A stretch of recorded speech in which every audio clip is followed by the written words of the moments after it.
Ladies and gents, how are you doing? Yesterday, I went on to an impromptu tirade after reading this appalling ChatGPT speech by a maggot officer, a Rupert. And he wrote this ridiculous, well, I say he, ChatGPT wrote it for him, this ludicrous plea to act as recruiter for the armed forces, despite the fact that for the last 30 years, British politicians and the civil service and the judges and the lawyers have explicitly worked against the British people. So I'm here as a 5-2 veteran to lay out as clearly as I possibly can, with no hyperbole and raw data, some factual news stories regarding the government importing the enemy whilst sending the white working classes abroad to fight them. It sounds preposterous, but I've brought the receipts. I'm going to show you exactly why you should definitely not join the military while the ruling class is in thrall to foreign men. Seems like there's a lot of international billionaires who want to see the white working classes get machine gunned in their hundreds of thousands for nefarious interests that we don't quite understand. I've also got some insider information about the maggot that wrote this piece. Sorry, not ChatGPT, I mean Al Khan's. And I suggest you listen to it. So let's jump in.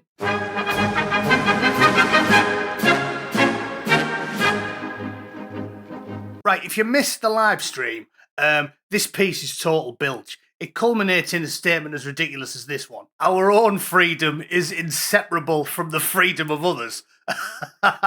Like when Mao was engaging in the Great Leap. It was a truly awful time for people in Hartlepool. Yeah, cheers, Al. And basically served as a very clumsy attempt to recruit stupid people into fighting for a country that overtly hates them and has done for decades. Firstly, let's address the lofty claim that while we were fighting in Afghanistan, the government was importing the enemy. This took me 5 seconds to find a few good examples. I'll tell you what, I'll just do 4. And I'll even use the BBC because we know the wet woke globalist BBC doesn't like telling you stories that are inconvenient to their ridiculous global homo worldview. All right? Man who snuggled 15-year-old girl, jailed for 9 years, so he'll be out in 4. Sadek Nikzad is an asylum seeker from Afghanistan. He savagely attacked a 15-year-old girl on a street in Stirlingshire. Rapullah Azmadzi is jailed for surprise sexing a teenager in a park. This Afghan asylum seeker savagely attacked a teenage girl in Elgin, Moray, in August last year.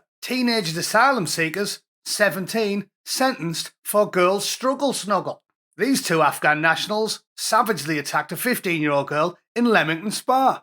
Afghan national admits surprise sexing 12-year-old girl. Ahmad Mulakil pleaded guilty at Warwick Crown Court after savagely attacking a 12-year-old in Nuneaton. Oh yeah, and I promised you 4, but here's the cherry on top. Seen as that worm, that Rupert, professes to be a Royal Marine, Afghan asylum seeker jailed for life for murdering an aspiring Royal Marine. Remember that one in 2003? So, there you go. I'm a lying.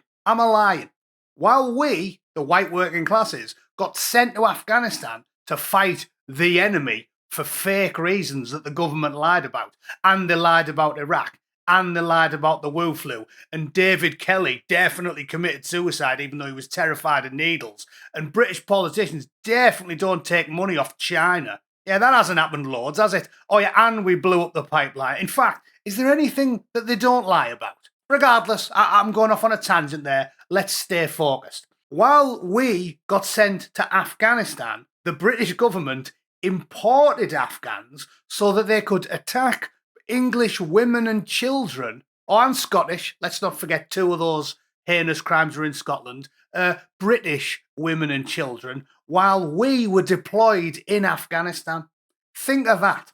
So there's the receipts. Just because I would assume any Americans or foreigners watching me yesterday, they'd presume I was just, having a laugh, making this stuff up. No, I brought the receipts via the BBC and ITV. That's what happened in the war in Afghanistan. So to sum up, let's just do this quickly. This lying Rupert is owned body and soul by the globalist scum that have had their iron-shod boots on your throat for the last 20 years. I also heard from a mate of mine who I served with, who knows him personally and has known him for 20 years, who told me that only 2 months ago he had a chat with him and he was informed by Mr. Carney that he jokingly said, "There's no way we can fight the Russians, they'd smash us in a week." And he messaged me yesterday and told me, sounds like someone's been whispering in his ear because his tune has completely changed inside 2 months, right? So I know this is going to sound controversial to say, but the British government lies to you. That's why Johnson Beharry got a Victoria Cross for reversing a Land Rover. But Mark Ormrod, because he's white and working class,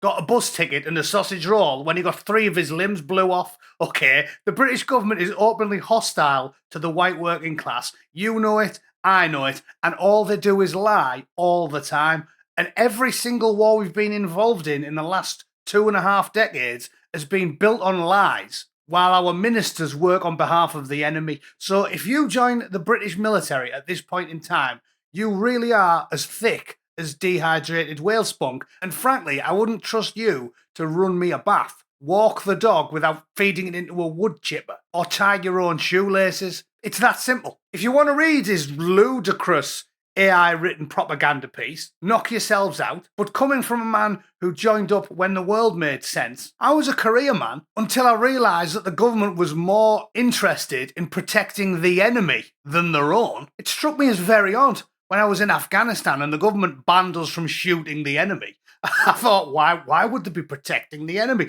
Well, it turns out they were secretly importing them to the UK while we were out there so they could have some good times with the white girls back in Blighty.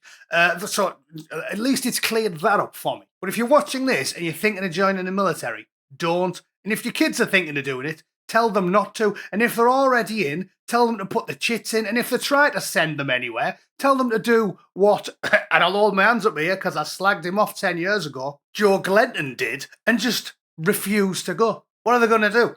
Did he serve any time? I don't think he did. I slagged him off at the time. Turns out he was a visionary genius, wasn't he? Because he knew more than me. I stupidly believed British politicians. I mean, to be honest, I think I deserve the whale spunk moniker after believing British politicians being stupid enough to do that when I was in my 20s. But here we are. So, to sum up, he's a liar. He's not a Marine. He's not a hero. He's a politician. He sloshes when he walks. He's got a forked tongue. Don't listen to him. Don't join up. Get your kids out. Don't fight for them. All right? Easy. That was easy, wasn't it? If you want to read any of those 5 thrilling stories that I shared with you there, I'll put them all in the links just so you know I'm not making this stuff up. The British government and British politicians are with the enemy. It's a proven fact. The links are down there. Go and have a read. All right? Thanks for tuning in. See you later.